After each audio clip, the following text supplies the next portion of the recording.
Então, pessoal, agora a gente vai começar de fato as nossas aulas com os conceitos introdutórios para que a gente possa depois entrar nos hábitos. Para começar toda a nossa reflexão em cima do peso, vocês já viram que toda essa loucura de fazer dieta da moda ou seguir a dieta de uma blogueira ou uma digital influencer ou de alguém que a gente conhece, isso não dá certo. Não se aplica, a gente não consegue manter e isso acaba gerando uma série de frustrações para nós. Então, a gente precisa abrir mão de tudo isso e começar a repensar alguns conceitos. O primeiro conceito que eu quero refletir com vocês é a respeito da questão de foco, força e fé. Será que é só isso que está faltando de fato na rotina de vocês para a gente conseguir ter um emagrecimento duradouro? A gente acredita que não e eu vou lhe mostrar porque não é isso que acontece. Tá? Existem alguns fatores que interferem para que uma pessoa tenha sobrepeso ou obesidade. Os principais fatores são genética, ambiente que a pessoa é exposto, fisiologia, como funciona o corpo dela, se tem alguma tendência inflamatória ou não, e também toda uma questão emocional psicológica que às vezes acaba se entrelaçando com o alimento. Tá? Então, a primeira questão que eu quero conversar com vocês é sobre as questões genéticas. Qual o papel da genética e qual a influência dela em uma pessoa com sobrepeso ou obesidade? Então, pessoal, quem tem os dois pais obesos tem mais predisposição a ter obesidade, tem cerca de 80% de chance a mais de ter obesidade. Se um dos pais é obeso, significa que a pessoa tem 50% de predisposição para ter obesidade. E já se nenhum dos pais é obeso, a pessoa tem predisposição apenas de 9% de ter obesidade.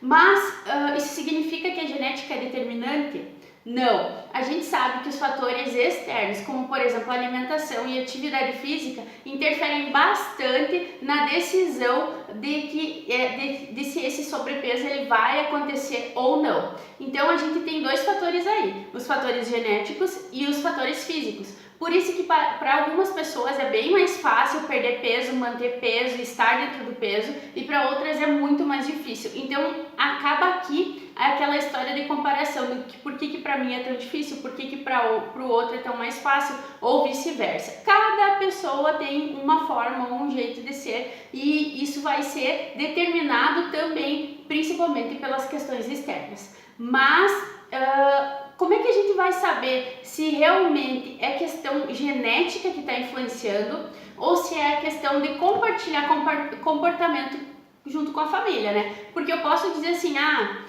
o filho de determinada pessoa tem sobrepeso porque isso é genético. Mas será que é genético? Ou será que isso acontece porque a pessoa participa e tem os mesmos hábitos e rotinas dentro de casa?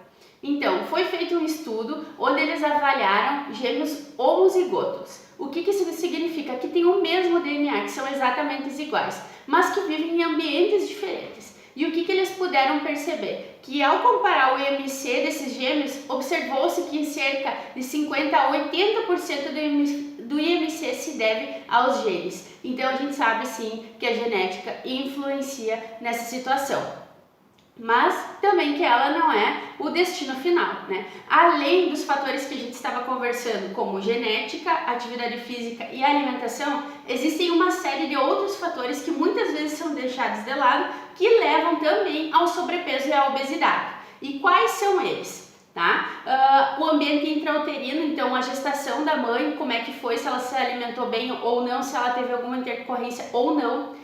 As condições do nascimento também interferem, a alimentação no primeiro ano de vida, se ela é mais inflamatória ou não, os medicamentos consumidos, alterações endócrinas, que a gente sabe que tem muita gente que tem tanto síndrome do ovário policístico quanto alteração de tireoide que pode vir a influenciar nesse peso. Também alterações neuronais podem influenciar o sono, que é super importante para a manutenção do peso, fatores psicológicos como ansiedade e depressão, microbiota intestinal, que é super relevante, né, que é o bom funcionamento do nosso intestino e da absorção dos nossos nutrientes pelo intestino. A questão dos disruptores hormonais também, pelos quais a gente é exposto, como por exemplo veneno ou até cosméticos com alguns ativos como óleo mineral e tudo mais. E também essas questões emocionais da nossa família, de se colocar muito, ter uma relação muito emocional com o alimento. Quando a gente escuta muito em casa, por exemplo, assim, se comporta que a mãe vai fazer um docinho especial para você, ou se comporta que de tarde nós vamos comer um sorvete, né? Isso faz com que a pessoa acabe juntando, né, entrelaçando a questão do alimento com a questão do merecimento. E isso também influencia para que o paciente possa vir a ter esse aumento de peso, esse sobrepeso ou essa obesidade. Bom, isso daí é a ponta do iceberg e a gente ainda vai abrir todo esse manancial e todos esses fatores para que vocês entendam da onde vem tudo isso. A partir do momento que a gente vai entender da onde vem, a gente vai começar a criar soluções práticas e efetivas para que essas mudanças aconteçam na vida de vocês.